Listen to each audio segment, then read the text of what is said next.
네, 두통이나 치통 같은 참기 어려운 통증이 찾아오면 바로 찾게 되는 게 진통제죠.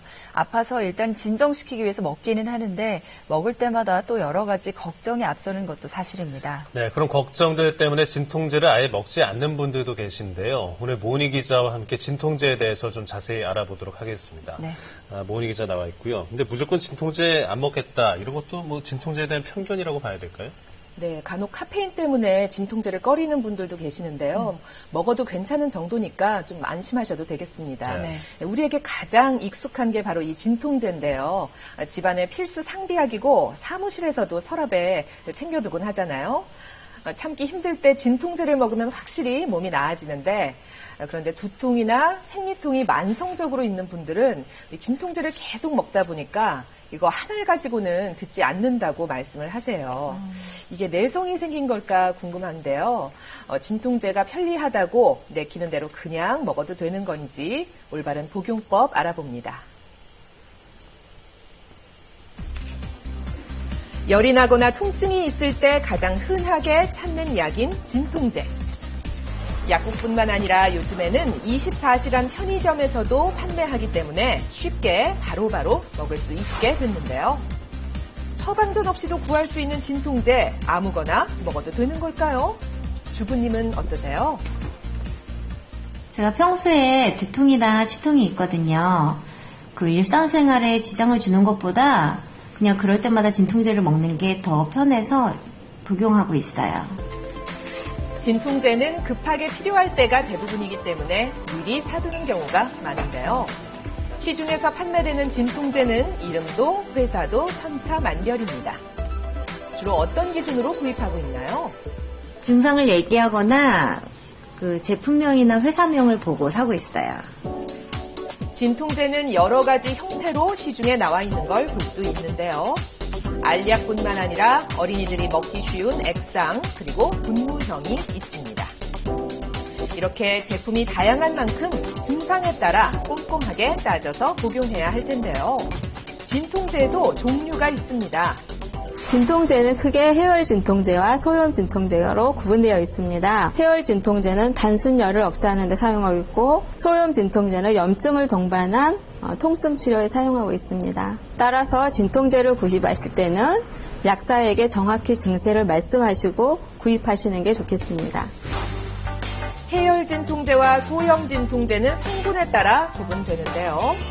해열 진통제는 아세트아미노펜이 들어있고 소염 진통제는 이부프로펜, 아스피린 등의 성분이 들어있습니다.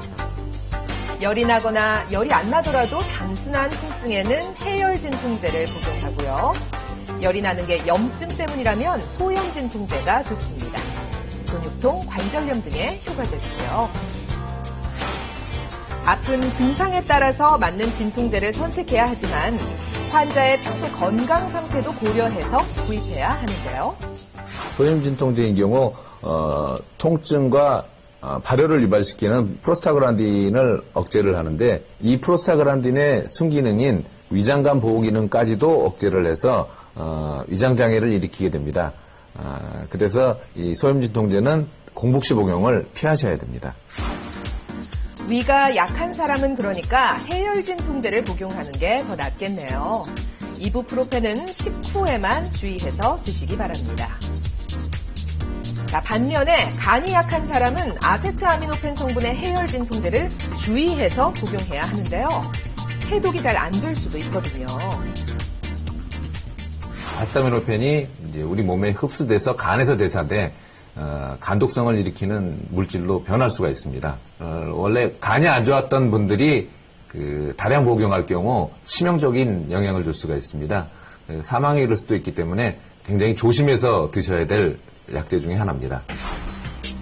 특히 술 마신 뒤 숙취로 인한 두통으로 아세트아미노펜 성분의 진통제를 복용했을 경우에는 간에 큰 무리를 주기 때문에 삼가야 합니다. 그렇다면 진통제 얼만큼 먹어도 되는 걸까요? 해열 진통제의 경우에는 한 번에 500에서 1000mg씩 하루 서너 차례 총 4000mg을 초과하면 안 되고요. 소염 진통제는 한 번에 200에서 600mg씩 하루 서너 차례 먹되 3200mg을 초과하지 않아야 합니다.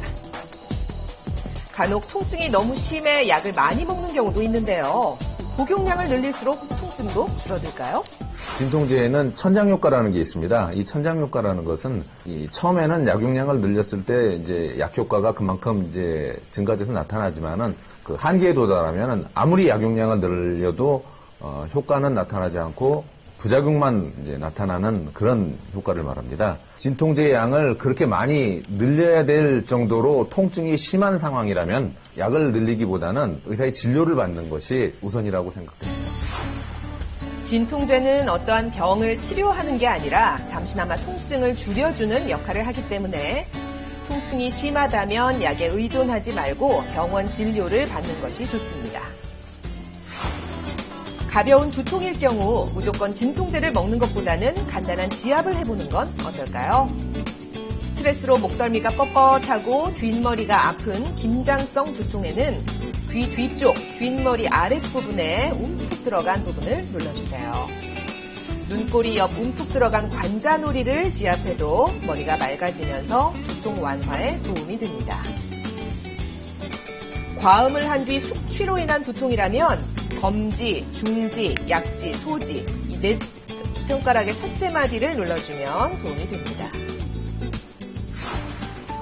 무심코 먹었던 진통제, 이제 증상에 따라 신중히 선택하고 올바르게 복용해서 건강 챙기시기 바랍니다.